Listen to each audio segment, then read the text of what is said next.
a nightmare list of other conditions and maladies that are going to come from that point. And of course, try to fix one, it's the old problem. Fix this, you create 5 other problems, which is what's been going on down through history. And the interesting tie-in for those who are not scientists, but perhaps interested more in the arts or in strict mythology, and who are painters and poets and decoders of the legends. The other dimension of this, of course, is that yes, there was a conflict that precipitated all of this, but now when we also look at these images of man struggling with the serpent, it is accurate to say that it's about fighting the lower aspect of himself, the higher and the lower aspects in conflict within one personality, within one mind. But it should never be forgot, though, because sometimes that particular angle, that particular philosophy is put out as the main way, the main heuristic device, the main way to interpret these myths. And I want to emphasize and always underline the fact that yes, man is in conflict with himself, but let us not just think of this as an interior, endogenic concept. This is something that also took place macrocosmically in the world as a conflict between rival factions. The myths are clear on that. Old Testament, speaking of Jacob and Esau's relationship, in your limbs lie nations twain, rival races from their birth. One o'er the mastery shall gain, the younger o'er the elder reign.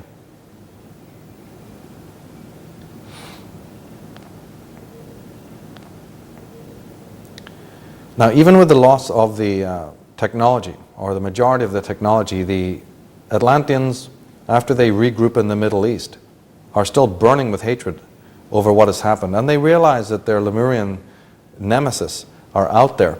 In fact, in Egypt, where we have the famous Giza pyramid, a lot of the Atlantean race settled there. So the Egypt, which was just east of Babylon, is founded mostly on the Lemurian paradigm. So they're not too far away from each other demographically, one contingent at least of the Lemurians.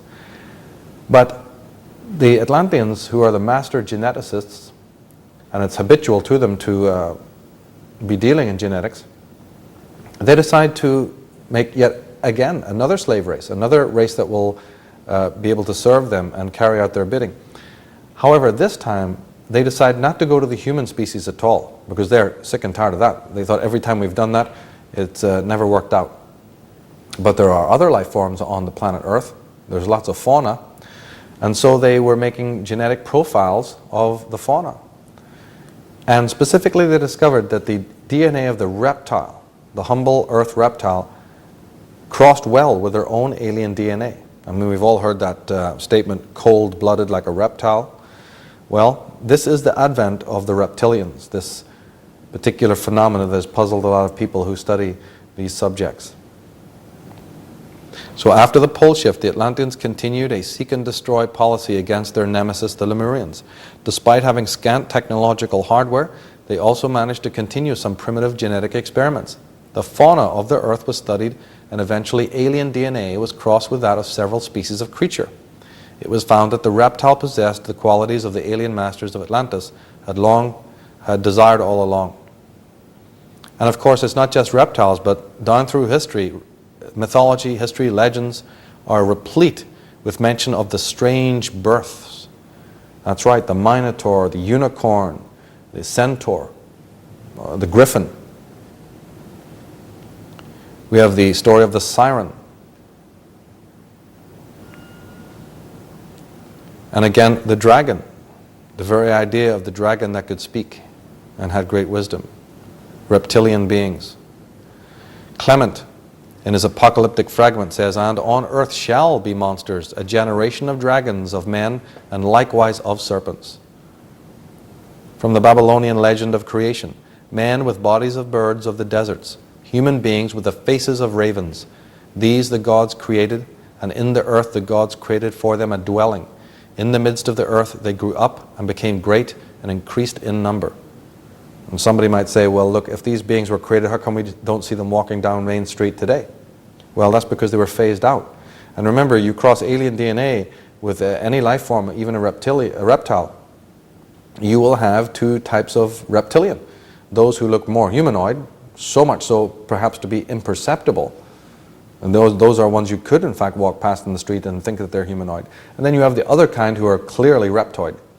Well, according to the myths and legends, those beings were out and about and walking down Main Street up until around the medieval period, the Middle Ages. In fact, it was customary, was it not, for a hero to prove his prowess.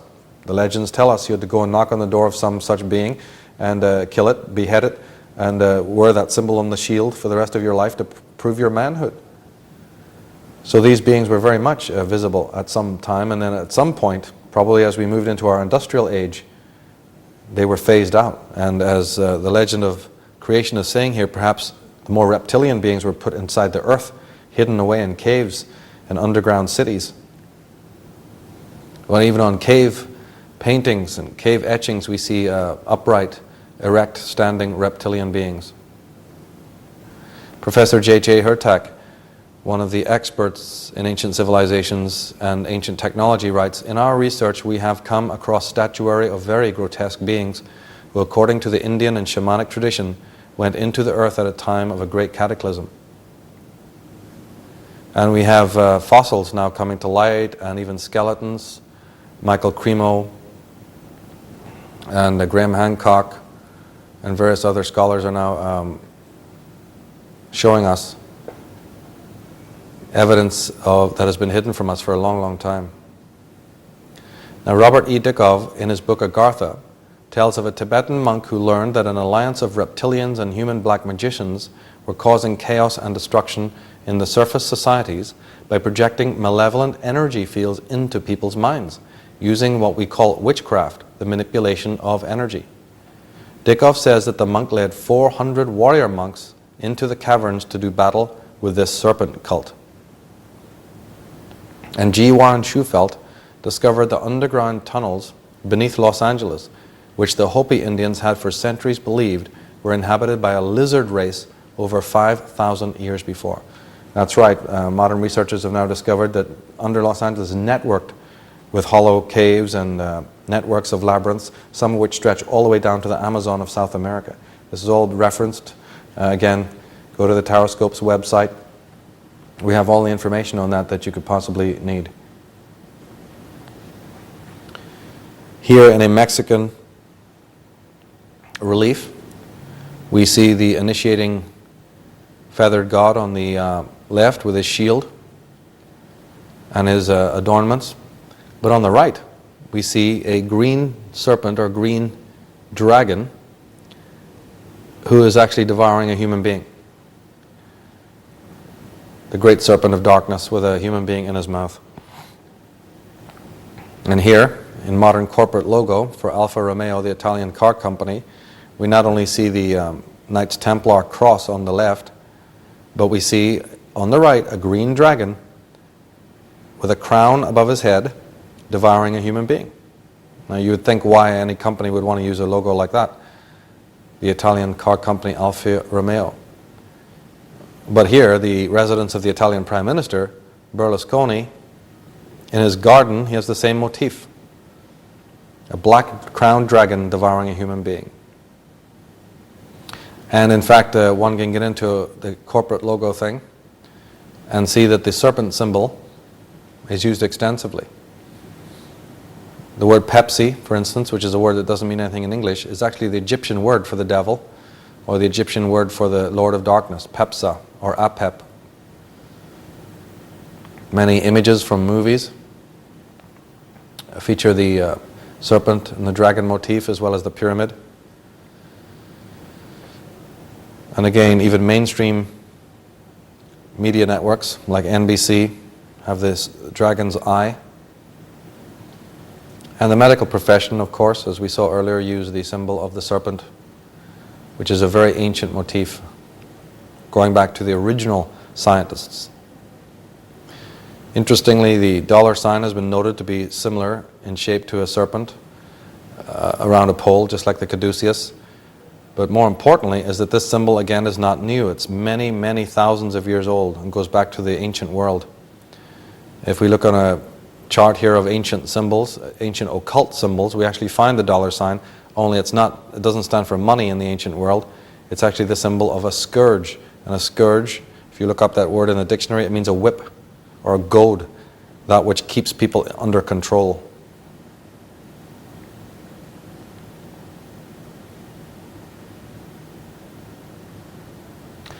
Now, earlier on, I was speaking about the reason why the Nephilim arrived on our planet, and that they were being pursued from their solar system into ours. I mentioned that the pursuers, who we, by the way, do not know whether those pursuers were any more good or bad as the Nephilim. I mean, these terms, good and bad, are very pantomime terms anyway, but for brevity's sake and for clarity's sake, we have to use them. We're bound to use terms like that. One thing I omitted to mention, though, was that these pursuers, after the destruction of Tiamat, even though they had to make haste to leave our solar system, understood that the Nephilim may in fact be hiding out on one of the other planets, specifically the planet Earth. So just in case that was true, they erected around our planet a membrane, an etheric energy barrier, which placed our Earth in what might be described as a kind of a quarantine. So yes, they destroyed the planet Tiamat, but they also encased our planet in an etheric energy grid of very advanced technology, which would be acting like a semi-permeable membrane. Beings from outside our planet could come in, but the Nephilim, with their kind of DNA, could never leave the planet Earth. This is what the ancient myths are telling us, and a close reading of the myths talk about this energy barrier, a quarantine gate around the Earth. So, when the pursuers of the Nephilim destroyed the planet Tiamat, they made haste to leave our solar system to avoid the cosmic upheavals created by their action. However, for some reason, they took extraordinary precautions to prevent their enemies, should they still be alive on our planet, from ever leaving. They erected a powerful etheric energy barrier around our entire planet. This enveloping shield still exists, and no one on Earth can physically break through or go beyond it. No one with our kind of DNA, alien or human, can go beyond it. You could theoretically go to the moon, but you cannot go beyond it. Probes, perhaps, may go beyond the orbit out into Mars, as they seem to be telling us that has happened. But how come it is that nobody has gone beyond? It's because it's impossible, and the leaders and the controllers behind government know that. And when we know it, we'll be able to account very much for the kind of behavior of NASA and other organizations connected to space, and also we'll be able to account for what's going to be coming ahead in our future. This etheric barrier may be referred to as the real Stargate. And it exists up there around our Earth, beyond the ionosphere. The Pistis Sophia, that's an ancient Gnostic book, says that outer darkness is a huge dragon whose tail is in its mouth. The Native American Indians often refer to it as the great web in the sky. And of course, the great web in the sky is a motif that reminds us slightly of the United Nations symbol.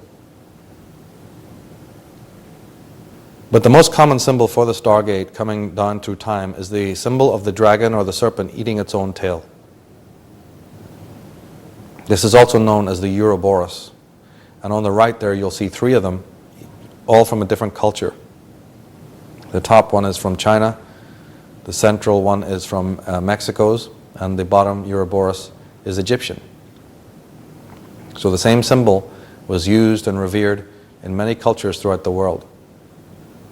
In astrology, for instance, the astrologers know that the moon's orbit is known as the head and tail of the dragon. These are moon's nodes. Anyone who's familiar with astrology knows of the moon's nodes, the nodal positions of the moon. But if you look up the earlier references to the nodes, it will say that these are the head and the tail of the dragon. So the moon and the symbol of the dragon are very connected. In Revelation 8, we hear of the fifth angel. And the fifth angel sounded, and I saw a star fall from heaven unto the earth, and to him was given the key to the bottomless pit. One of the terms that the Bible uses for the quarantine idea, that the angels were enclosed in the bottomless pit, which is literally our earth. The epistle of Peter takes up the same theme. God spared not the angels that sinned, but cast them down to hell, and delivered them into chains of darkness, to be reserved unto judgment. Now, regarding the moon, research has demonstrated that some 30,000 years ago, a highly developed civilization existed in the Andes, and also, when they studied the records of these civilizations, they found that the moon, the Earth's moon, was not there at that time.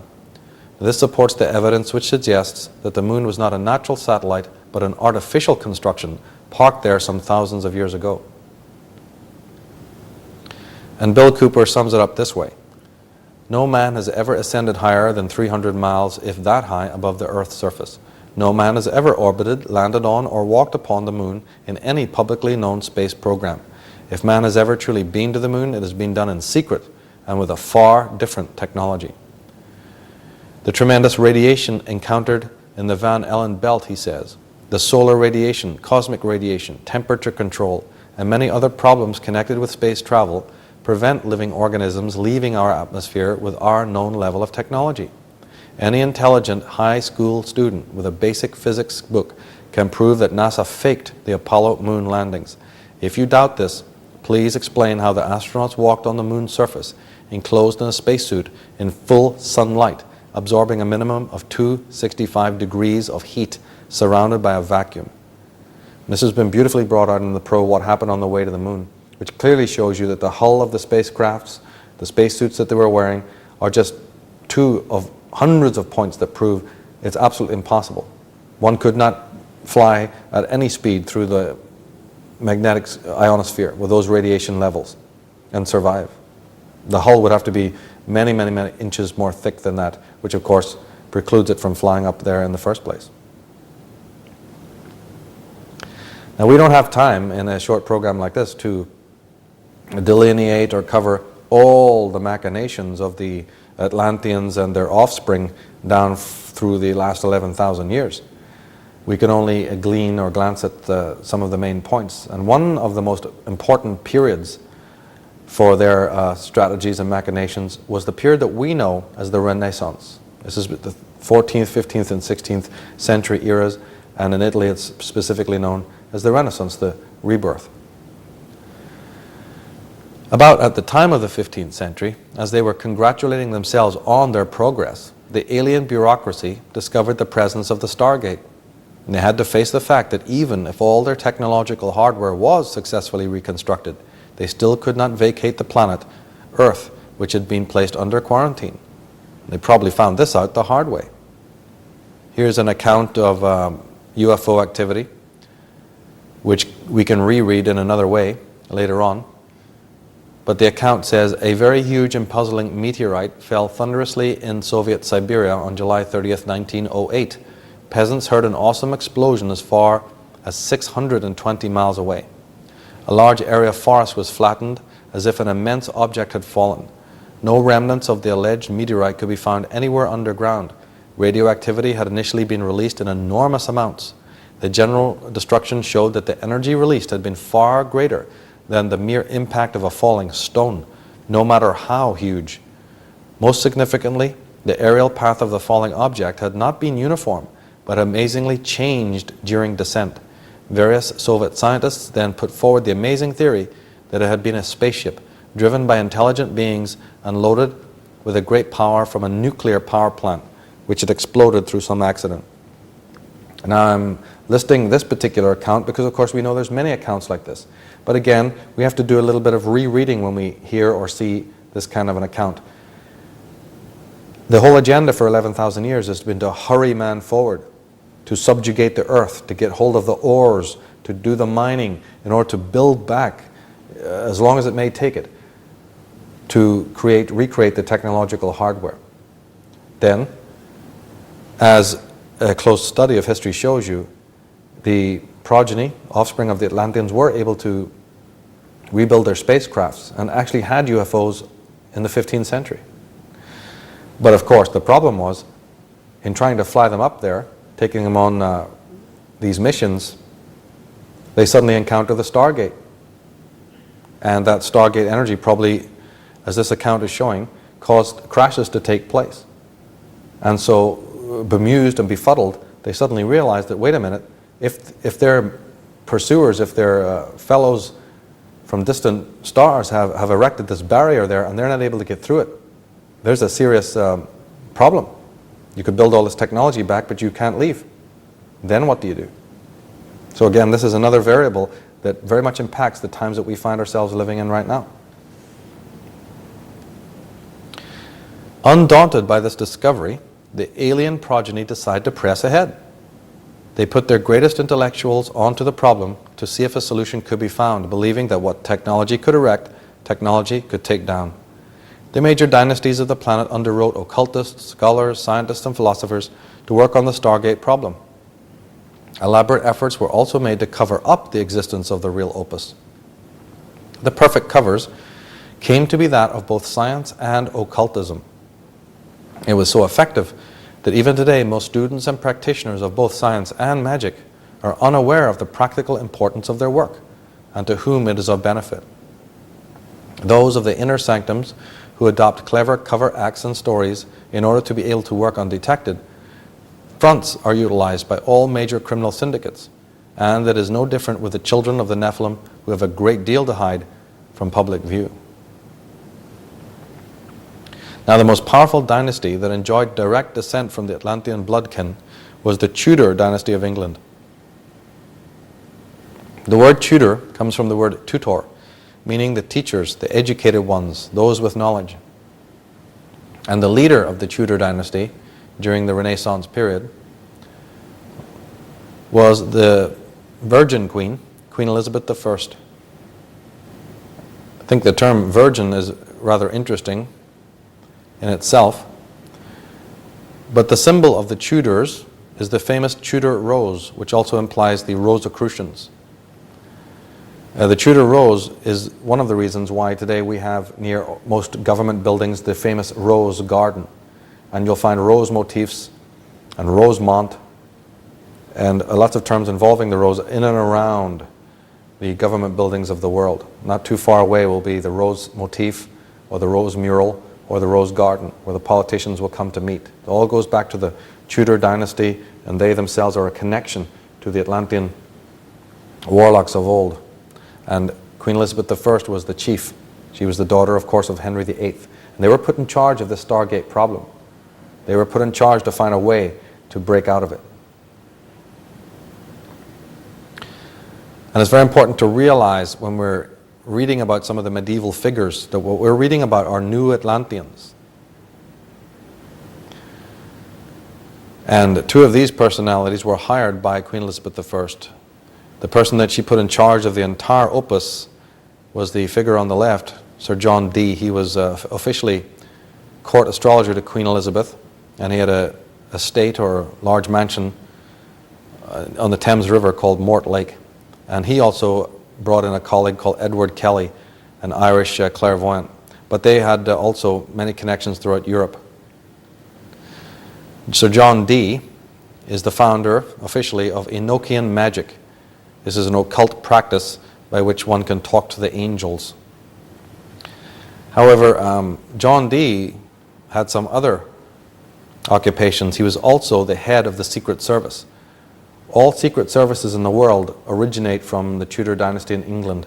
That's the CIA, the OSS, the KGB, the first secret society, the first, not secret society, but secret police was MI5, and it was founded by the Ogilvies and also by Sir John Dee. And when Sir John Dee was away on appointment, literally on His Majesty's Secret Service, when he would go as an ambassador to other countries, and when he'd write back reports, at the bottom of these reports, which were often written in backhand writing or mirrored writing, he would write 007. 007 was John Dee's signature, because the double O's were members of Her Majesty's Secret Service. Now, Ian Fleming, later on in our era, who wrote the famous James Bond movies and stories, he, of course, was a member of MI5. And during his retirement, thought, what better way to earn his living than to write about the very organization for which he began. So there again, something we consider fiction is very much an anecdote of history. And the symbol of MI5 to this day is the pyramid. This is the Freemasonic pyramid with the eye at the top and the crown in the middle. Now, John Dee was one of the most powerful black magicians in history. He decided it would be better to contact pan-dimensional intelligences to solve their little problem of quarantine. Via his system of magic and divination, he succeeded in opening a portal to these fourth-dimensional entities, or oversouls. Dee became what might be described as a living macroscope. This was not the first time in Earth history where such a forbidden rite was undertaken. Every time it occurs, it has the severest repercussions for history. He became the living macroscope. That's a word that is very appropriate. You see, before the introduction of the microscope, had we been told that there was an entire ecostructure, an entire biosphere of little microbes and little entities and little beings beneath the level of our sight, or which existed on the head of this pen or in this water, we would have looked at that person in complete horror and amazement and probably would have taken them down to the city square to be burned at the stake. However, with the advent of a simple instrument, the microscope, suddenly we become privy to this remarkable ecostructure. Well, what the occultists and the commentators are saying is that above the level of human perception, there is an existence, the world of the macrobes. Beneath the human sight, we have the microbes. Above it, we have the macrobes. And these beings exist, but we can't see them. And there's no instrument by which we would be able to see them. The only instrument by which we can see them or contact the macrobes is human intuition, human imagination, the clairvoyant abilities which John Dee, Meister Dee, and his cohorts were working with. They had their Enochian. Enochian is a word that actually means inner eye. So their inner eye, the eye of the intuition, was open. And through that, they were able to work not with alien beings, but pan-dimensional oversouls. This is an occult idea, an occult philosophy. The contacting of the macrobes took place in the 15th century, and this changed the course of history yet again. Dee was successful in contacting the macrobes. In short, he was told that there were two cardinal premises which needed to be mastered before the Stargate could be opened. The macrobes told him that the first principle concerned the creating of matter from energy. But the macrobes also told John Dee that he was basically, as a humanoid, too stupid, too backward, too primitive to understand phase one, how to create matter from energy. So they would have to show Earthmen how to do this in two phases. Okay, so for phase one, it would be subdivided into two levels, two categories. And it would take, of course, a long period of time. And the second premise concerned the properties of a certain element. And that element we know as silicon. So before the macrobes chose to show John Dee and his cohorts how to make matter from energy, they first chose to show how to release energy from matter. And in historical terms, the progeny of Atlantis, the offspring of the Nephilim, congratulated themselves on reaching that stage in 1945 and the splitting of the atom and the dropping of the atom bomb. Upon this event at Alamogordo, the Atlantean offspring realized that they had at least reached the halfway stage of phase one. They were able to release energy from matter, and from that point on, from 1945 onwards, they could now dedicate themselves to the second problem of how to create matter from energy. So the MIT and SRI, Hoover Institute and Stanford Research Institute, and many of these other think tanks that are involving themselves in virtual reality and nanotechnology. We have to understand that these are fronts for occult agendas. And the very logos and symbols that a lot of these corporations and think tanks and universities and collegiates use.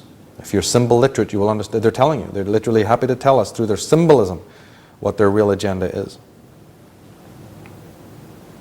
And of course, the second phase, silicon. We only have to hear the word silicon to know exactly what that means. It not only means Silicon Revolution and Silicon Age, it represents the computer, the phenomena we know today as the computer. And many a science fiction pundit, writer, theorist, activist, philosopher have wondered about the strange connection between silicon and carbon. Silicon and carbon, even though they're complete opposites on the chart of the elements, obey the very same rules.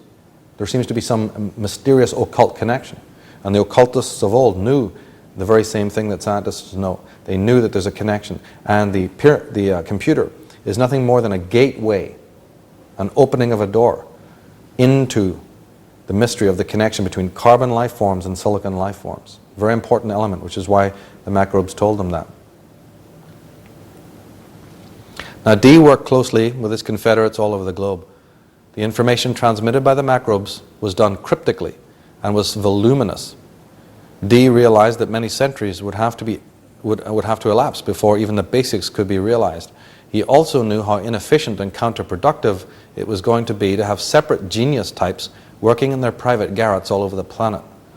The knowledge could not be collated efficiently in this way. So he and his masters devised a scheme to have the scholars come to one place to work and amass the knowledge. And these places we know as the universities. So yes, there would be great inefficiency in having all of these different researchers and scholars and occultists and diviners and clairvoyants and what have you, these dukes and princes with their garrets and their palaces, all sitting down doing their occult work in secret. Better to have them all come to one place so that all the knowledge could be compiled and collated in one place. This was a massive and time-consuming process. If one goes and studies the various symbols, not only in the architecture of the universities of the world, but the layouts, often the murals that we find on the floors of the great universities. And I've done this extensively in my life. If you go around and take a tour when you're on holiday and just study the layouts, the orientation, geographically of these universities, in Bologna and in Castile and in Paris and in London and Salisbury, wherever you go, Durham. If you go to all of these different places, you will see that they're clearly showing you in symbol form the occult symbols of the stars and the moons and all the rest of it. And of course the computer again, the World Wide Web. Even the universities end up becoming a liability, because even though you have a place for storage and all the minds of the world to come and meet and sequester their knowledge there and research, and you have a pyramidical hierarchical fraternity structure to make sure that only the initiated ones are privy to what these places are really all about. Yes, that's all fine, but eventually again the knowledge becomes voluminous. So what's the next level? Well, phase 2, the silicon, one of the byproducts of that is the computer, a place for infinite storage space, and also provides you worldwide communication, virtual libraries, and all sorts of storage space for the archive of knowledge that you're working with. And of course the calculation speed, all very necessary. And that's why the computer and the internet and the World Wide Web was originally formed by the military. It wasn't for vendors to make it easier for grandma to buy her shopping and for you to get VCRs and couches for your home. No, this was the military establishment who originally founded this. And of course the whole idea of the microbes, it was clear to the Tudor dynasty that it was going to take hundreds of years to actualize. And just like they knew from 11,000 years ago, again the whole earth would have to be subdued. This required, both phases required, again, the subjugation of the whole of the planet. Now one of the ways that this was achieved was through the pirates. The pirates also date from the 15th century, as do many of the other idioms that we associate with British life or English life. The idea of the stock exchange, the idea of the whole idea of empire coming out of the 15th century. It's bemused many a researcher why such a small country as England would suddenly stretch its tentacles to all parts of the world and have this incredible empire. Why it would send ships and colonizations all over the world through the Virginia Company and Hudson Bay Company and East India Company and so on. But one of the ways it was done was through the pirates, or the pirates, the men of fire, whose symbol was the skull and bones. Now the pirates, or the pirates, the men of fire, serving the Tudor dynasty, were headed by men like Sir Francis Drake and Edmund Spenser. Edmund Spenser is the ancestor of Lady Diana Spencer. The progeny of the pirates settled on the lands that they conquered and opened the great universities for the education of their sons and daughters. They employed the fraternity structure to ensure that only the chosen would be exposed to the real occult history of the world and to their role as future leaders and thinkers, the overworld and underworld figures, educated and funded to adroitly lead the rest of mankind down whatever roads became necessary. So the Ivy League universities in America were funded by the pirates, and they used the skull and bones symbol, which is an old British symbol and a symbol that comes from the Knights Templar. And we find in Yale University the Order of the Skull and Bones Society, which is an old pirate symbol. But the pirates were not the swashbuckling sort of high seas rover buccaneer types that we would think from watching a bunch of Errol Flynn movies. This is again the idealized image that's been put in front of us, and it conceals a greater truth. It conceals the fact that the top members of the royal family were its head, that the captains of most of the pirate ships were highly educated men, educated in maritime universities of the world, knew navigation intimately, and had an agenda which involved colonization and genocide, to sweep aside whoever you found in these countries and to take over so that you could get the mineral resources. The pirates are the vanguard of the royal dynasties to conquer and subdue the world.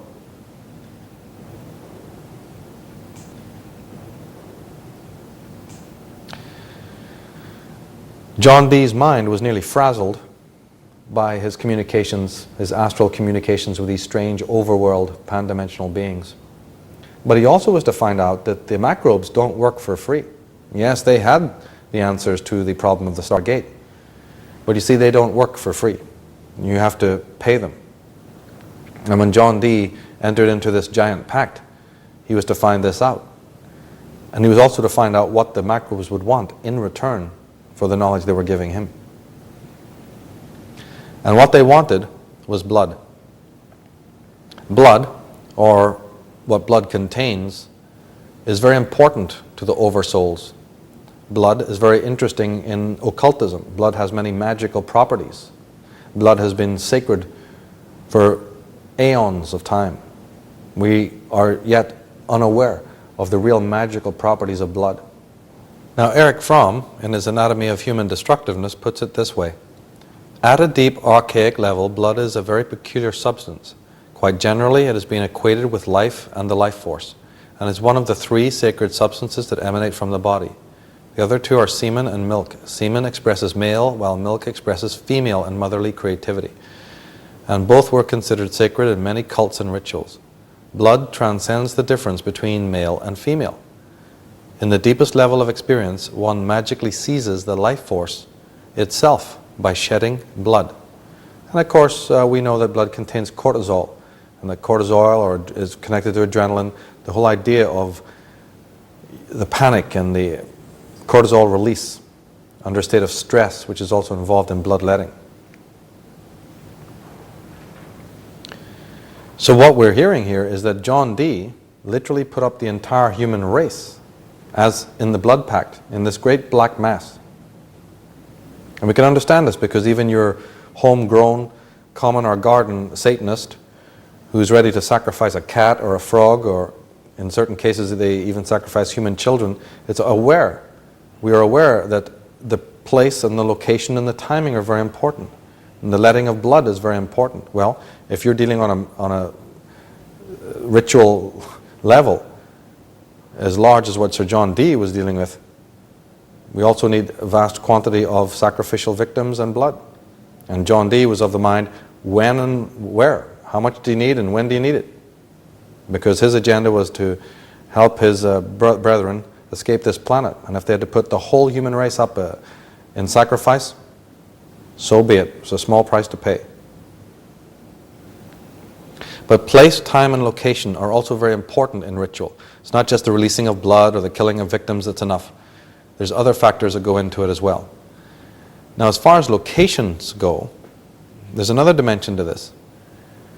As we said, the Satanist or the occultist, the person who's involved in a ritual, needs to have a specific circle or a specific location, a specific place. They also do it under a sidereal time. But the place is extremely important also. And again, John Dee had the same idea that he had with his scholars. yes, we could bring large groups of people to a particular setting and have these slaughters there, for instance, like wars. But would it not be much simpler and better if we could just have the victim already in the ritual center? So there wouldn't have to be this manipulation? Well, those ritual centers are what we today call the cities. The cities of the world are literally the ritual centers in which these death rites and black masses take place on a daily basis. Washington, D.C. has 23 complete zodiacs and over 1,000 zodiacal and planetary symbols secreted into the architecture. Robert Bauval and Graham Hancock show us the same thing, that the Masons who laid the foundation stones of the monument, of the Capitol building, of the Lincoln Memorial, of all the 7 major buildings in Washington, D.C., in fact, the entire layout of Washington, D.C. is an occult design. This has all come to light and been proven. I talk about it in my book also, in the chapter called Serpents in the Streets, that there is an occult agenda to the creation of Washington, D.C. David Oveson, in his fine book, although he does not know the reason particularly for the design, he says that in the years following the Revolution, the Masonic fraternities held ceremonial layings for such new enterprises as bridges, locks, universities, government buildings, state houses, memorials, and even churches. Such buildings were aligned with the stars and with the spiritual beings who ruled the stars. Now, this is a man who's gone to the Library of Congress, to the literal memoirs and writings and letters of all the founding fathers and the architects, L'Enfant and others, who designed the city. And those works are just filled with Freemasonic statements, aphorisms, anecdotes, and also astrological ones and occult ones. The founding fathers of this country, of America, were very specifically involved in designing just one city. But we know that if you design Washington, D.C. like that, that's very similar to Philadelphia, which is similar to London, which is similar to Paris. So the paradigm is worldwide. But recent scholars have been focusing on Washington, D.C. in particular, because there's so much evidence for it. He says there may be no doubt altogether that astrology played an important role in the choice of the key monuments for the laying down of the federal city. Even so, we are reduced to speculation as to which individual or group of individuals was behind this extraordinary undertaking. To write it's extraordinary, aren't these the same heads of Smithsonians and heads of governments and heads of churches and heads of universities and think tanks who proclaim themselves to be material atheists and who scoff wildly at anyone who's involved in metaphysics and divination and astrology and tarot and spiritualism on the one hand, and who fund the whole nominalistic, positivistic, material atheistic paradigm throughout the world? And yet we find that from their own letters they're heavily into the occult. We also find that the Pentagon, which is in Washington, D.C., was designed by an occultist, John Whiteside Parsons, no less, who helped to design the Pentagon, was a high priest in OTO, that's Ordo Templi Orientis, which is a German Masonic lodge, very connected to the Skull and Bones Society. And that Parsons was also a friend of L. Ron Hubbard, who basically created Scientology. And Scientology is, to all intents and purposes, a secret society. It's certainly controlled by them. The symbols that they use show you that. And the design of the Pentagon, for those who don't know, is based on the Tudor rose. All you have to do is soften the edges of the Pentagon a little bit, and it will take on the shape of the 3 striations and the 5 corners of the Tudor rose, because they're all working for the Tudor dynasty, stands to reason. And of course, if you put the arms back on a pentagon, it will make a pentagram, which is a known symbol of magic, the pentagram. Franklin Delano Roosevelt was raised as a master mason in 1911 at the Holland Lodge, number 8 in New York, and in 1929 became a 33rd degree Scottish Rite Mason at the Albany Consistory. He would have been aware, as were all high-ranking Scottish Rite Masons who had read Albert Pike's Moral and Dogma, that the pentagonal shape, or pentacle, was associated by Pike with a Masonic blazing star, and in turn identified with the 5-pointed star of ancient Egypt, Sirius. The groundbreaking ceremony for the Pentagon was also on September 11th, 1941. Well, in Washington, D.C., very obvious to the eye, I mean, the 23 zodiacs may be somewhat harder to see, but anyone who's been there can see that you have the Pentagon, you have the Washington Monument, and you have the Oval Office.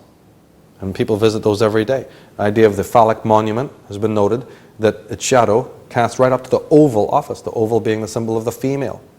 So right there we've got pagan symbols of the phallic obelisk from Egypt, an Egyptian obelisk reaching across the water to the Oval Office from which government is ruled. And the carpet in the Oval Office has an oak leaf motif, the old Druidic oak leaves. But what visitors to Washington may not know is that the Pentagon or the pentagram, the great obelisk, and the oval, those three symbols are the Egyptian hieroglyphic for the star Sirius. Meaning that if you wanted to write Sirius, referring to the star Sirius in Egyptian, you'd write it as a hieroglyphic with an obelisk, a dome, and a five-pointed star. The Washington Monument, the Pentagon, and the Oval Office. So in granite, in concrete, in marble, from the air, the whole of Washington D.C. is designed as a hieroglyphic for the star Sirius. Now why would that be? Why is the Pentagon shaped like a five-pointed star? In fact, why is it facing the north of the apex of the Pentagon faces the old Egyptian star of the god of war, Thuban? Well, that's what the Pentagon rules, isn't it? War. Why do generals wear the five-pointed star of war? Why do tanks and other hellish machines of destruction carry this occult symbol of the star? Graham Hancock in Talisman says, "For reasons and motives not yet too clear, the ceremonies, festivities, and city monuments associated with the sister American and French revolutions display Masonic ideas and imagery, and are heavily tinged with Egyptian connotations and symbols." He goes on to say that the American Revolution or War of Independence, which was much influenced by Freemasons and Masonic ideologies and principles, and that's a well-accepted thesis. Freemasonry was the driving force behind the ideals and tenets of the American Revolution. What is less well known is the fact that there was a very close connection between the French and American Masonic lodges at the time. In those days, Freemasonry in America was regulated by the United Grand Lodge in England, which appointed the provincial Grand Masters in various regions of the North American continent. There's a heavy piece of information. We're talking about the Freemasons controlling government, controlling America, but guess what? Those Freemasons are controlled from London, the city of London. Very important that. It is certain that the Freemasons of the Nine Sisters Lodge and other lodges who contributed to the collapse of the monarchy and to the success of the revolution were in great numbers.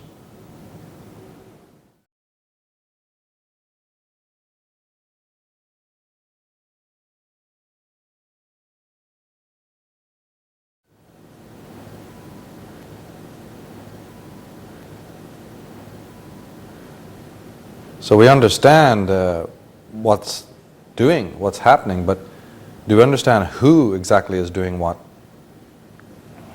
We have to understand that the empires of the post-Diluvian era are rooted in prehistoric times, in the time before the flood and the great civilizations of Atlantis and Lemuria. And we also have to understand, as we've just seen, that there's a carryover. There are new Atlanteans. That means those individuals who are bloodline connected to the old warlocks of Atlantis. And of course there are the offspring of the Lemurians. Homo Atlantis, we are all descendants. We understand that these figures, these movements, these occult fraternities contain the secret and have been put in charge of trying to move the agenda forward, not only to help build the technology, but also to try and find a way off this planet, which was the original intention from the beginning. We know that they've made great headway in making the technology. But what we have to understand is that not only are the modern eras rooted in the past, but there is in fact an alternative history of the world. I say many times to my audiences that yes, we do know that history as a subject is probably the most boring thing you'd ever want to study in school or from a textbook. But what I keep asserting and very strongly believe is that the subject of how history as a subject has been manipulated, that makes a very interesting study indeed. There is an occult history of Ireland, as I found out in my earliest days, because I just couldn't accept what was being told to me in the official histories of Ireland over there. There is an occult history of Africa that has never been told. There is an occult history of the world, and there is an occult history of America. And these occult alternative histories of these lands, of the world, needs to come to light, as it now slowly, gradually, it is coming to light. Now, in an American context, we often read about in the Pledge of Allegiance and in the swearing of office, we hear the declaration made that there are enemies, both foreign and domestic. So when you pledge to serve as a police officer or as a military personnel, you are meant to protect your country from enemies foreign and domestic, implying that there are domestic enemies. Well, are there domestic enemies indeed? It turns out that there are domestic enemies in America, and they go collectively by the term the Illuminati. The Illuminati is a very powerful secret society that was formed in Bavaria in Germany by the man on the left, whose name is Adam Weishaupt, or Weishaupt. He passed his mantle on to the famous Italian revolutionary Giuseppe Mazzini, who then passed it on to the American Albert Pike. Now, Albert Pike, who wrote Morals and Dogma, and who was a very great scholar, he was a translator of Indian Aryan books. He was also the man who brought what is known as Scottish Rite Freemasonry, the Scottish Rite Freemasonic system, into America. The symbol on the right, which is curiously also found on the American $1 bill, is the actual symbol of the Illuminati. That's a 13-layered pyramid with an eye at the top. And underneath the pyramid, you'll find the words in Latin, Novus Ordo Seclorum, which means the new order of the world. And above it is Annuit Coeptis, which in Latin means presenting, or here we present for you. So here we present, and underneath in 13 letters is the New World Order. And then there's 13 levels of the pyramid. And the 14th level being this two-dimensional eye called the all-seeing eye, or the Eye of Horus. That is a symbol that, though it be found on the American $1 bill, can be found on the original Illuminati documents in Wittenberg, in Worms, in Germany, in Bavaria. If you go there and study it, you will see that symbol. That is a secret society symbol. Now, the term New World Order is also the name of Adolf Hitler's second book. His first book, of course, was Mein Kampf, but not too many people know that he wrote a second book, which is called The World Order, or The New World Order. Now, the Illuminati was officially founded on May 1st, 1776, which is very close to America's official birthday, which is July 4th, 1776. And if you actually take the $1 bill and look closely at the pyramid, you'll find something interesting. If you take a ruler and inscribe a Star of David, or a six-pointed star, which is quite easy to do since the pyramid makes the upper triangle anyway, but if you draw these lines and make a six-pointed star, you'll notice that at the vertices, that's at the edges of the star, it will touch a letter. And those letters make the word Mason, M-A-S-O-N. And isn't that what Masons do? They're brick masons, the builders of the pyramid, the keepers of the wisdom of the Temple of Solomon. This is what Masons do. It's called hidden in plain sight, to use a term from Conan Doyle and also from Edgar Allan Poe. The idea that if you really want to hide something, put it in plain sight. Put it there for all eyes to see. Now, George Washington, as many of the founding fathers, were Freemasons. Here's a symbol, a picture of George Washington with his Masonic apron standing on the checkered floor between the pillars of the temple, with the Masonic G, the letter G, which is sacred to Masons, and above the G you see the five-pointed star. The keystone of the arch is the five-pointed star. Now, everyone has heard of the Lincoln Memorial, but not too many people have seen the statue of George Washington that's sequestered around the corner not far away. It's a very peculiar statue if you look at it. It shows the President, George Washington, seated, naked to the waist, and his arms are in this strange counter position, one pointing down and the other one pointing up. This symbol, however, would be very familiar to Freemasons and to Knights Templars and to anyone who's involved in occultism, because it is replicated on the symbol of Baphomet. This is an icon or an idol that is sacred to the Knights Templar. And Baphomet is always shown as an androgynous being with exactly that hand position, sitting on the globe of the earth with a serpent underneath him. And he's worshipped by the secret societies. Here's a picture of Baphomet with the rose cross. The Rosicrucians are, of course, another famous occult society coming out of the ancient world. And talking of the serpent, we saw earlier that the word Amaraka actually means land of the serpent. Now, before they chose the symbol of the pyramid on the dollar bill, the original symbol that was going to be on the dollar bill was a pyramid with light rays emitting from it and a wreath of serpents. So the serpent symbol was actually going to be put as the seal of America before the image that is there now. Now, the Declaration of Independence was actually signed by 56 men, over 50 of whom were Masons, some Grand Masters. And their original meeting place was the Green Dragon Tavern in Boston, which Daniel Webster said was literally the headquarters of the American Revolution. So the headquarters of the Freemasons, the place from which they conceived the entire American Revolution, just happened to be called the Green Dragon. Or the green, we saw a green serpent earlier on as the symbol devouring the man, devouring the human being. Is it just coincidence? Is it just coincidence that of the 56 men who signed the Declaration of Independence, 50 were Freemasons? Now wait a minute. If these individuals have allegiances to the secret societies, how can we be sure about their allegiances to the public, to the people of the world that they're governing? Now, symbols are very important. All governments have symbols, all churches have symbols. I mean, that's how we know a mosque from a synagogue.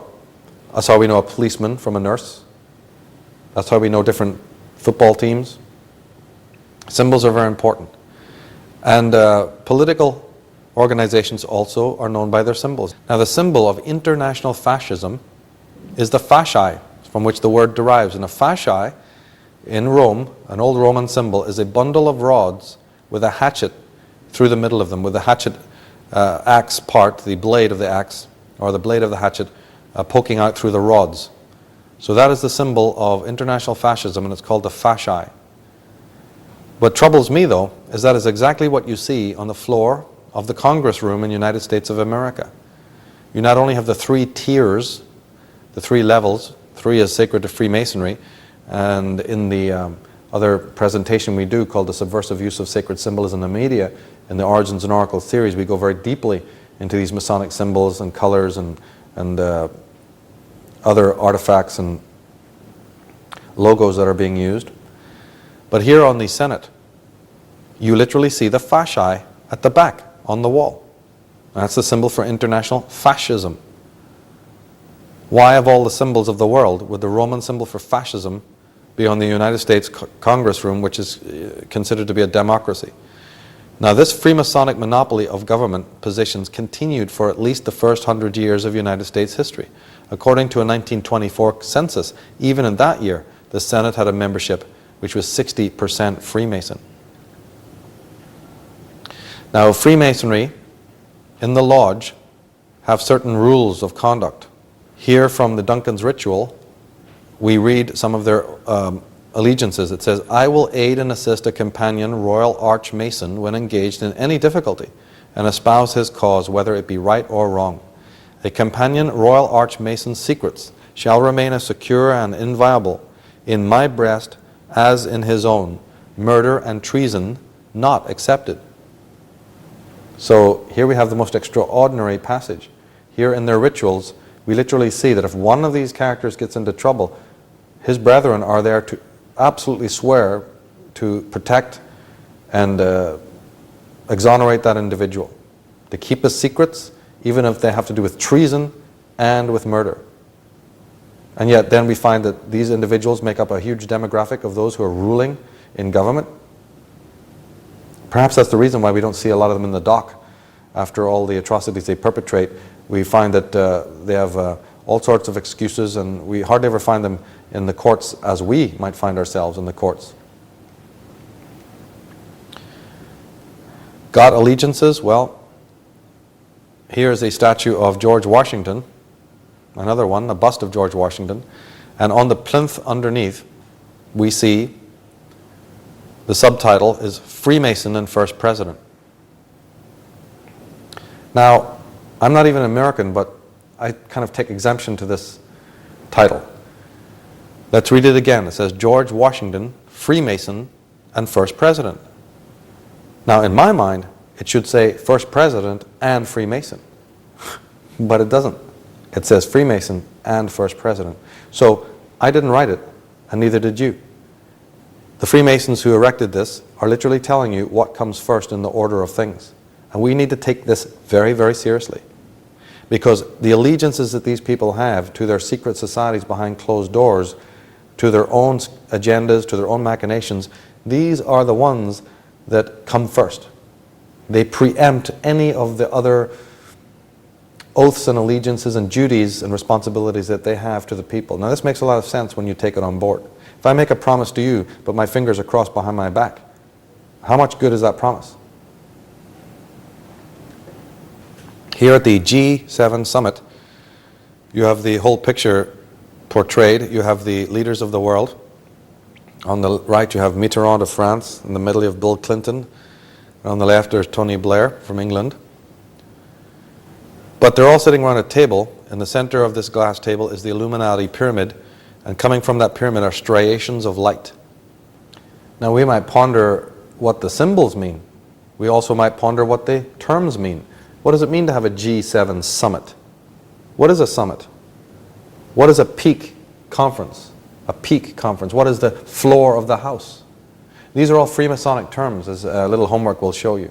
The summit of the mount, the peak, and the floor of the house. Many of these terms, the G is a very famous symbol of the G, which Freemasons use at their lodges.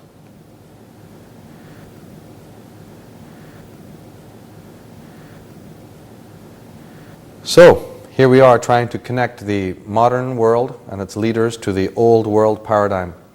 And many books like The Holy Blood and the Holy Grail, which came out in the early 80s, have received a lot of attention because they're talking about the genealogies and the lineages and the bloodline, the concept of bloodline, that there are families that keep very strong records and who marry only very carefully so that their bloodline is preserved.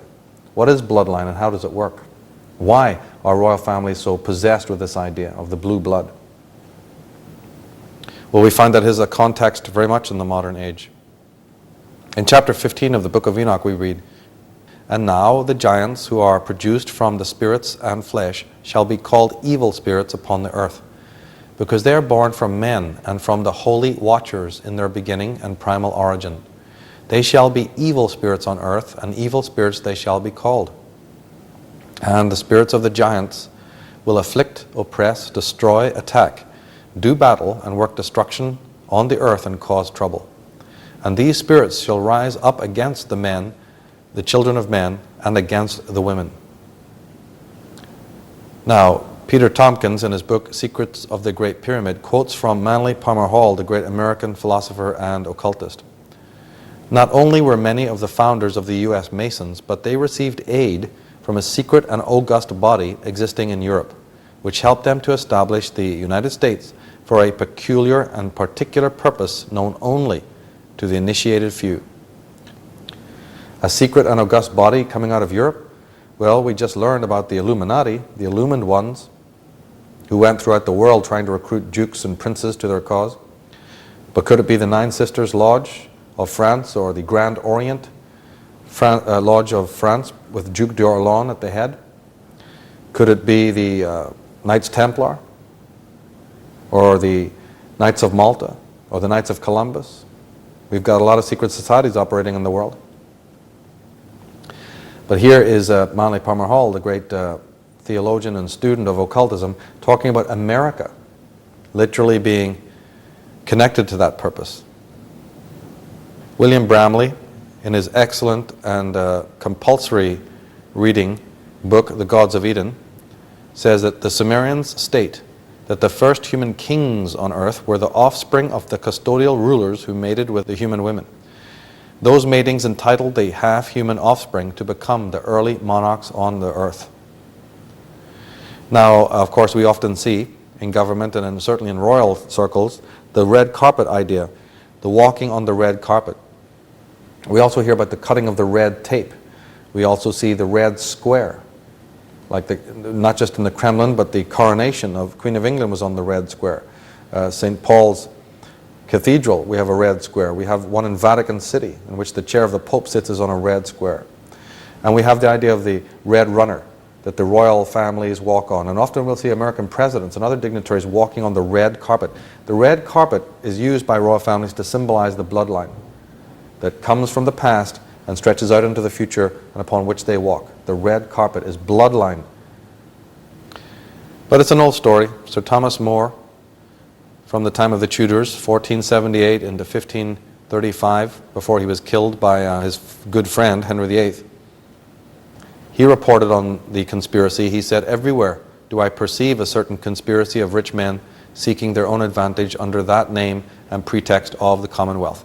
So here Sir Thomas More sums it up, under the guise and pretext of the Commonwealth. All right, so we have a Commonwealth out in the front, for all the mugs, for all the fools, for all the people who think that this is legit government operating here. But Sir Thomas More, one of the highest intelligences in the land of the Tudor period, knows that behind that there are agendas, there are secret oaths and allegiances that preclude anything that the public sees on the other side. One of the most powerful secret societies, as I mentioned earlier, in an American context is the Skull and Bones Society, or Lodge 322. They're also known as the Brotherhood of Blood. The 322 number is enigmatic. Many people have thought about what it might mean. It actually refers to German Lodge 322. The Skull and Bones Society is ultimately just a wing of the German secret societies, and it's Lodge 322. However, 322 also represents the spring equinox. March 21st and 22nd is the rising of the sun, and we're talking about the Illuminati here. We're talking about the eye at the top of the pyramid, the effulgence of the light, the solar cult, those who worship the concept of the light. Lucifer, son of the morning. There's a lot of occult principles tied up in this idea of the vernal equinox. Nothing evil in the vernal equinox. Nothing evil in any symbol. Nothing evil in a pentagon or a pentagram. Nothing evil in black cats or ladders. It's who's using it and what for. We have to understand that no symbol is inherently negative. It's who's using it and what for. That is what the focus needs to be put on. And many people in the Christian right are pointing at the number 666 and pointing at this symbol and that symbol and saying, that's evil, that's negative. This is wrong, this is incorrect, this is partial knowledge. The most important thing is who is using it and for what agenda. But so we have not only secret societies, but how that manifests on a grassroots level in politics is it's basically we have a one-party system. And the result for us is heads they win, tails we lose. And if we haven't woken up to this yet, we're going to be in serious trouble in the future. We have on paper a three-party system, but we have the same secret societies operating in the background. We have the same symbolism being used, the same rhetoric. As Lieutenant Colonel James Bogue writes, who studied these matters and who's been busy fighting these secret societies, he says the lesser of two evils or the evil of two lessers, that's your choice. And Dr. James W. Wardner says, if the Skull and Bones is not itself the Illuminati, it is as close as you can get. Talking of bloodline, we find that at least 34 American presidents go back to European aristocratic families. These facts are concealed because these royal elites have children born and raised in unofficial families. For instance, at Hampton Court Hospital, the nurses there totally understand and are well experienced in the fact that the royal families, as Prince Charles and Prince Philip and whoever else, all the dukes and princes and kings, they don't just marry with and have children with the girl next door and the ones that are put in front of us in the media. What is a great royal secret is that the male members of the royal families of all of the world also have unofficial families that we don't hear about, that might be concealed under the name Smith and Brown for all we know. And children are born, and then these children are raised, records are kept of their bloodline, and then these are some of the children that go on to be the presidents of this, and the presidents of that, and the head of this bank, and the head of that think tank. And this is one of the reasons why a lot of people remonstrate and say, you know, how come there's no change in the world? Doesn't any of these leaders ever wake up to, you know, bunk the system? Well, no, if they're all coming from the same gang, and they're all working for the same consortium, presidents of countries, heads of state, we are now discovering that they are bloodline connected, bonded by blood to some of the royal families of the world. This is how one of the ways that control is maintained. And there's many hospitals set aside for just this purpose. But in an American context, the consequences are fascinating and very frightening. In the case of the presidents, or in the case of the major politicians, we find that, for instance, that Al Gore is a descendant of Edward I. He's also a cousin of former U.S. President Richard Nixon. He is descendant of Roman emperors Louis II, Charles II, and Louis I, and therefore is also a direct descendant of Charlemagne, the 8th century emperor. But the problem is, Gore's Charlemagne links also make him the cousin of George W. Bush. George Herbert Walker Bush is closely related to every European monarch on and off the throne, and has kinship with every member of Britain's royal family, the House of Windsor. He is the 13th cousin of Britain's Queen Mother and of her daughter, Queen Elizabeth, and is the 13th cousin, once removed, of the heir to the throne, Prince Charles. Bush's family tree can be documented as far back as the 15th century. He has a direct descent from Henry III and from Henry VIII's sister, Mary Tudor. Ah, there's that Tudor connection, who is also the wife of Louis XI of France. He is also descended from Charles II of England. And what's more, he and his own wife, Barbara Bush, are related to the same British monarch. And his son, George Walker Bush, it is hardly a secret that George W. Bush has an impressive family tree. His father was president. His grandfather, Prescott Bush, was a U.S. senator from Connecticut, and his brother Jeb is governor of Florida. But the Republican candidate for president has a richer political pedigree than the immediate family that gathers for Christmas dinners and birthday celebrations. They are, in fact, related to 16 U.S. presidents, a slew of British monarchs, and even the American Indian princess Pocahontas. Gary Boyd Roberts, a prominent genealogist at the New England Historical Genealogical Society, documented the remarkable Bush lineage in his little-noticed book, Ancestors of American Presidents. According to Robert, the list consists of George Washington, Millard Fillmore, Francis Pierce, Abraham Lincoln, Ulysses Grant, Rutherford Hayes, James Garfield, Grover Cleveland, Teddy Roosevelt, Howard Taft, Calvin Coolidge, Herbert Hoover, Franklin D. Roosevelt, Richard Nixon, Gerald Ford, and George Herbert Walker Bush. And we might also note that William Howard Taft is a senior member of the Skull and Bones Society also.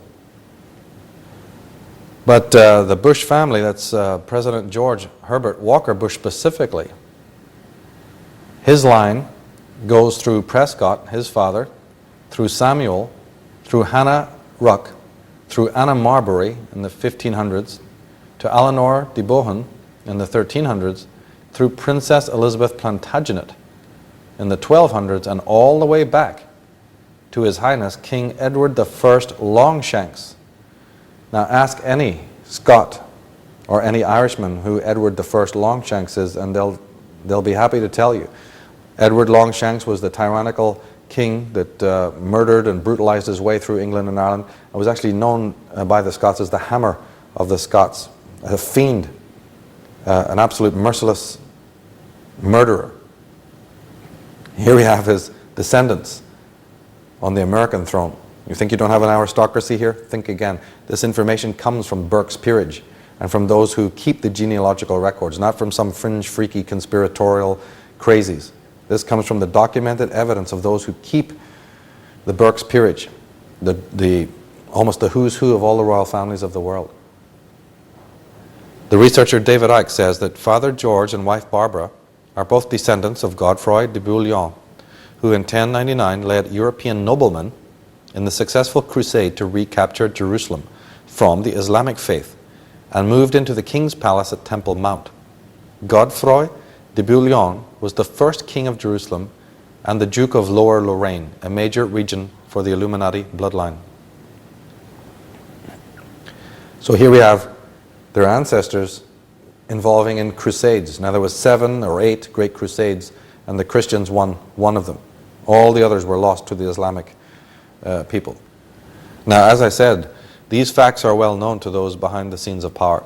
Dr. Johannes Koppel, former German Defense Ministry official and advisor to former NATO Secretary General Manfred Werner, says, the interests behind the Bush administration, such as the CFR, that's the Council on Foreign Relations and Trilateral Commission, founded by Brzezinski and David Rockefeller and the Bilderberger Group, have prepared for and are now moving to implement open world dictatorship within the next 5 years. John F. Hyland, the New York City mayor in 1922, said, the real menace of our republic is this invisible government, which like a giant octopus sprawls its slimy length over city, state, and nation. Like the octopus of real life, it operates under cover of a self-created screen. At the head of this octopus are the Rockefeller Standard Oil interests and a small group of powerful banking houses, generally referred to as the international bankers. The little coterie of powerful international bankers virtually run the United States government for their own selfish purposes. They practically control both political parties. Think it's a phenomena only of America? Here we have Harold Macmillan, who in 1957 was Prime Minister of England. Let's look at his little resume. He became Prime Minister after Churchill and Anthony Eden. He was uncle by marriage to the Duke of Devonshire. That's a very, very noble family. In 1962, the journalist Anthony Sampson wrote Anatomy of Britain, in which he presented an elaborate family tree showing that Macmillan was related to the President of the United States, that was Kennedy. And we might remember that the female Kennedy, Joe had the sons, of course, but the daughter married into another Duke, Duke of Marlborough, Duke of Bedfordshire, I can't quite remember right now, but the Kennedy daughter married into British royalty. But Macmillan was related to Kennedy. He was related to the British ambassador to Washington, that was David Ormsby Gore, to the Secretary for War, Julian Emery, to the editors of the Observer and the Times newspaper, that's Lord Astor, the Governor of the Bank of England, the Earl of Cromer, and 35 members of his own government. His wife was a Devonshire, and Macmillan promoted many of her relatives while Prime Minister. He was the grandson of Daniel Macmillan, the founder of Macmillan Publishing Company, and he held illustrious positions such as Minister of Housing, Minister of Defense, Foreign Secretary, and the Chancellor of the Exchequer. We find that the Democratic candidate for 2004, the runner-up, John Kerry, has very, very blue blood, according to Burke's Peerage. Senator John Kerry has blue blood from all the royal houses of Europe, and even more titled relations than President Bush. Burke's Peerage, which researches the genealogy, said that the Democratic presidential candidate traces descent through his mother, Rosemary Forbes, to the royal houses of Albania, England, Sweden, Norway, Denmark, Russia, Byzantine, Persia, that's Iran, and France. Forbes was descended from William Forbes, the Laird of New, an extended family that included many baronets. It is via this family that the Democratic candidate is descended from Henry II, the King of England and father of Richard the Lionheart, who was the leader of the Third Crusade in 1189. By contrast, Bush is related to Queen Elizabeth II, 20 British dukes, and many European princes. President Bush, Princess Diana, and Winston Churchill are all distantly related to him. Now this, again, not to be put down as some, well, aren't we all sort of related to somebody over in Europe concept. We're talking about a consistent pattern here, that those who become president have the blue blood connection, and occasionally a close runner-up. And in most of the cases where the president becomes president, his runner-up has the less blue blood, except in certain instances like this. Now this pattern has been noticed, that in all cases where the blood tie is strong, they become the president. So people have said we have an oligarchy here. We not only have an oligarchy in the United States, we have an aristocracy, pure and simple. And perhaps that is what it means when we see in the Freemasonic degree ceremonies that there is a degree in Freemasonry for the Knight of the Brazen Serpent. And there's also one for the Sublime Prince of the Royal Secret. These are Freemasonic degrees. Go into any Freemasonic lodge and ask them for a little picture book of their degrees. And you'll notice that in the Scottish Rite Freemasonic degrees, the 33 degrees, there is a Sublime Prince of the Royal Secret and a Knight of the Brazen Serpent. And the top degree, that's the 32nd degree. I mean, there's 33 vertebrae in your spine. There's an important number, 33. Jesus Christ dies at 33. There's 30 degrees of a sign of the zodiac, and 3 degrees more when the sun will pass through a sign of the zodiac. But could it not be that this royal secret is precisely what we've been looking at? That the Freemasons keep the records of who's related to who down through the centuries, and that they know what we are not meant to know, that there is a genetic blood tie, and that's why it's so important who gets into power in this world? Well, Madame Helena Blavatsky, talking of the power of these secret societies, says, when the real brothers, that's the real brothers of the real Freemasons, died ignominious deaths, the spurious order which tried to step into their shoes became exclusively a branch of the Jesuits, that's the Illuminati, under the immediate tutelage of the latter. True-hearted Masons ought to reject with horror any connection, let alone descent from these. And at this point, that's a perfect passage to bring out this most important point. And that is, when I am speaking about Freemasons, I am not talking about your commoner garden, genuine Freemason who joins from the street level, and those individuals who do that are what they call speculative or accepted Masons, and they come through the red and blue degrees. And usually they're just ordinary people wanting to do good for their community and maybe get ahead professionally. And to them, the Freemason is hardly anything to do with esoteric society. It's merely a drinking man's club, a philanthropic organization, and so forth and so on. I am not talking about that corner level, street level Freemason. What we are discussing here are bloodline Freemasons, dynastic families, those whose forefathers many generations back have not only been part of these secret societies, but have even founded and created them. There's a big difference between the two. The symbol of the Tudors was the phoenix, and we find the phoenix being worn by many of the first ladies or the female personages in politics. Here's Hillary Clinton wearing the symbol of the Tudor phoenix. Phoenix is a secret society symbol. And we might ask, who is Hillary Rodham Clinton? Here on an Australian coin, we have the Queen's head on one side of the coin, and on the other we have the dragon. And talking of genetics, we find that the first genetic experiments were done suggestively at a place called Rosslyn Institute near Edinburgh in Scotland. However, Rosslyn was the headquarters of the Knights Templar, one of the most powerful secret fraternal orders in history, who were prominent in the discovery of America. There's your connection. Rosslyn Institute, Rosslyn Cathedral, the area of Rosslyn. The Knights Templars, who came out of France, made a beeline for Rosslyn. They were invited in by Robert the Bruce to help him fight the English. And when they were mercenaries for him, he donated them lots of land. Rosslyn and the whole area of Rosslyn and the institute there is a Freemasonic, Knights Templar bastion.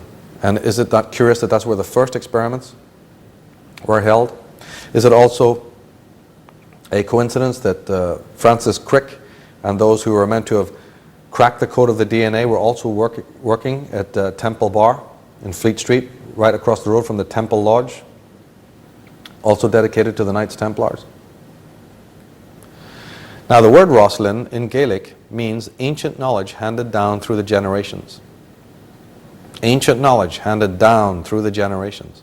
Ancient knowledge kept by the same people through the generations, let's say.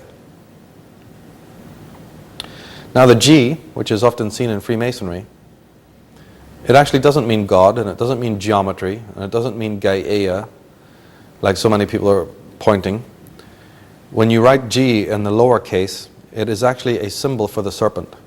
The G in lower case looks like the little serpent. Think I'm stretching the point?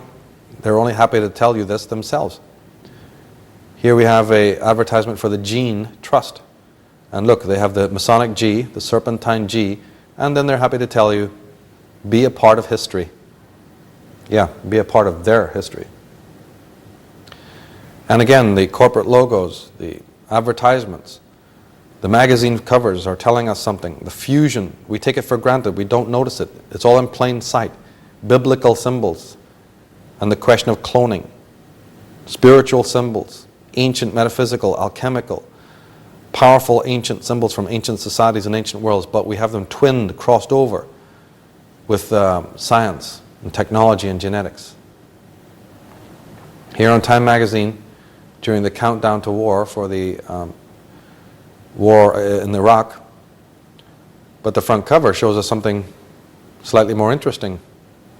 Here we have the primal family again, Adam and Eve, and the tree of life, and the tree of life is becoming the DNA spiral. Well, didn't we talk about that earlier? That the most primordial symbol for the DNA, because the DNA was known, as we're advocating in this program, the DNA was known in ancient times, but it was known as a tree of life. Well, here that's what we're being told in imagery on the front of Time magazine. And it says, solving the mysteries of DNA.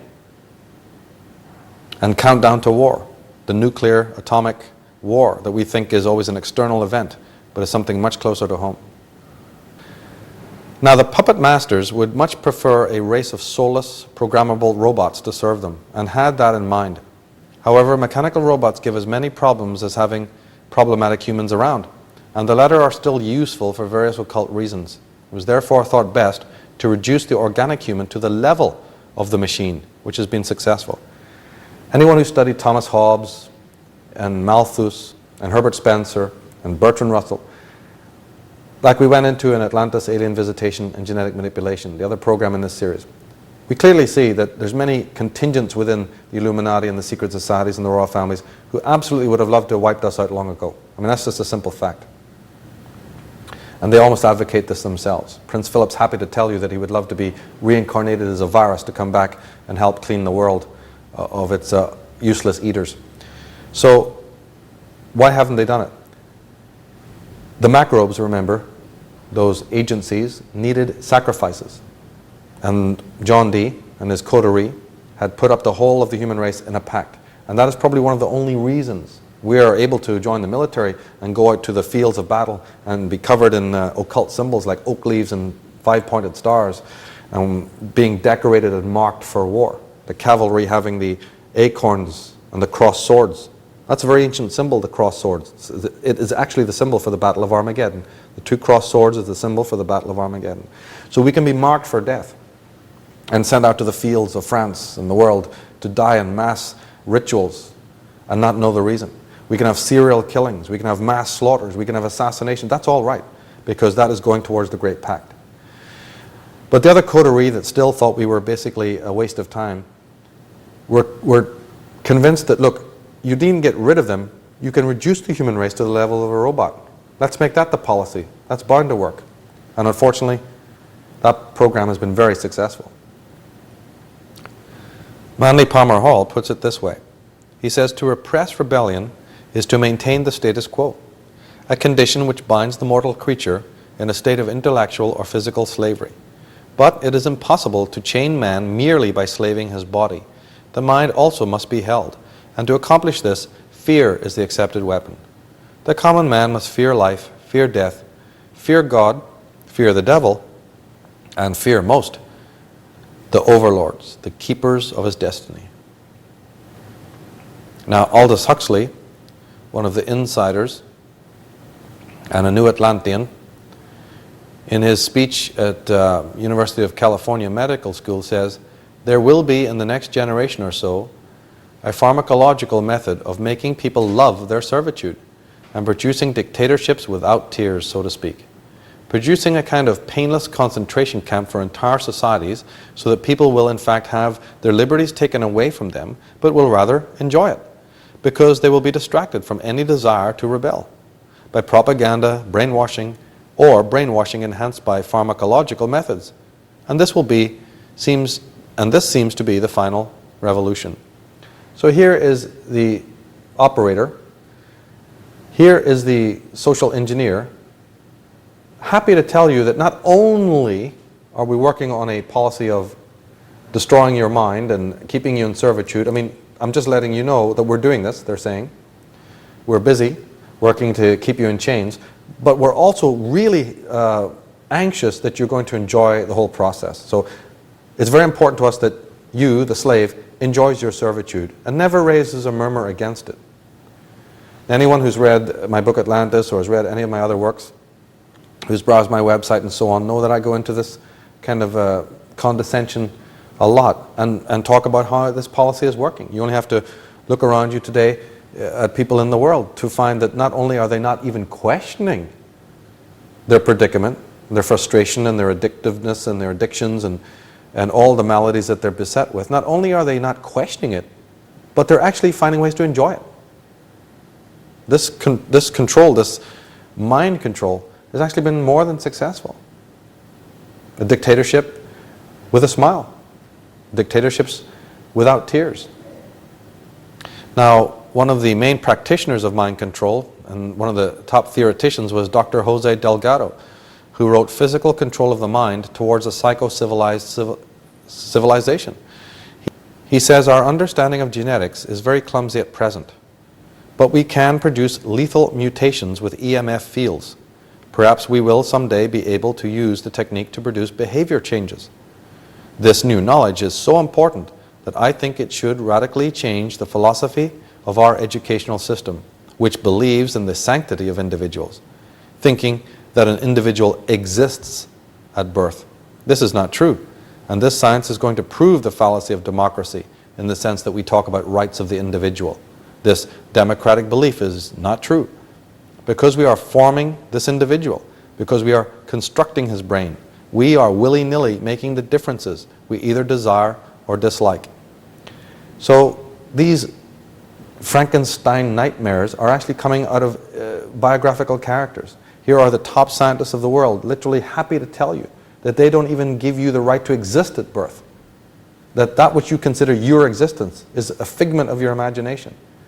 And that only after they've hooked you up to their machines and again tweaked with your DNA and invaded your biological and political sovereignty, only when they have shaped you in their Frankensteinian image will you be fit to exist as a human being.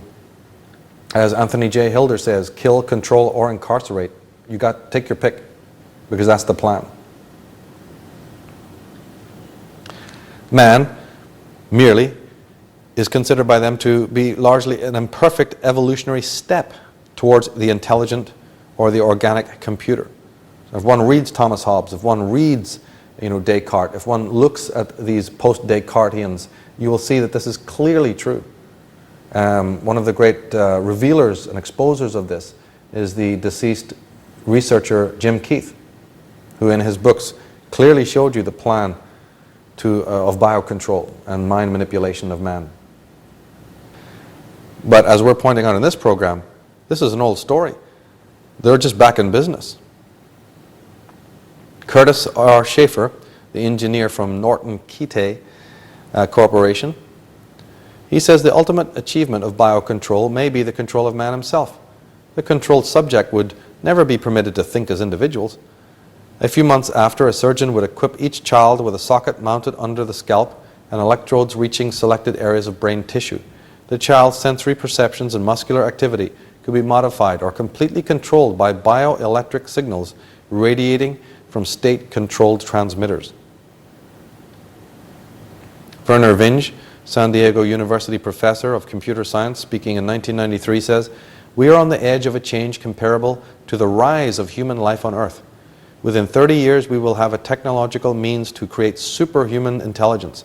Shortly after, the human era will end." So is this a human that's actually saying this? Is a human predicting the end of the human era? Happy, foaming at the mouth? Totally in expectation of a coming era of automatons, robotoids, and machines. Steve Quayle, who wrote the book Genetic Armageddon, puts it this way.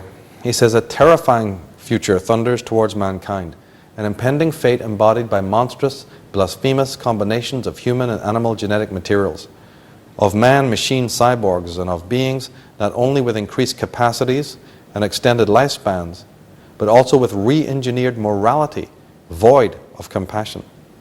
This future is so abhorrent as to almost defy the imagination. These new beings and the transhumanists looking forward to their arrival will not be benevolent, just the opposite, because the goal of those creating these beings will be that they replace human beings, and the new race will be post-human. The word post-human sounds innocuous enough until one realizes that post means after. Corporate logos. Here's an image for Canon cameras, but yet we see on the top left-hand corner the strange question, are you digital yet? Now, whether you are the royal dynasties, whether you're the Illuminati or secret societies, or whether you're the nouveau scientists, there is a set pattern of control, a set pattern of the way the power elite manipulate us and use methodologies to control us.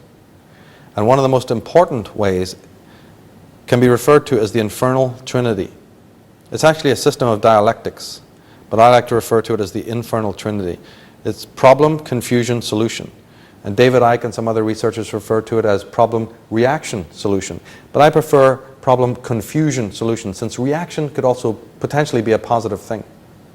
But that's not what they want. They don't want a positive reaction, they want a negative reaction. So it's problem, create the problem, then precipitate the confusion, and then from that confusion we ask them for our solution, which of course they've already got ready and waiting. Now in philosophy, this tripart methodology is referred to as the Hegelian dialectic. In a manifesto of these secret societies called the Occult Technocracy of Power, we read, the so-called left-right political spectrum is our creation.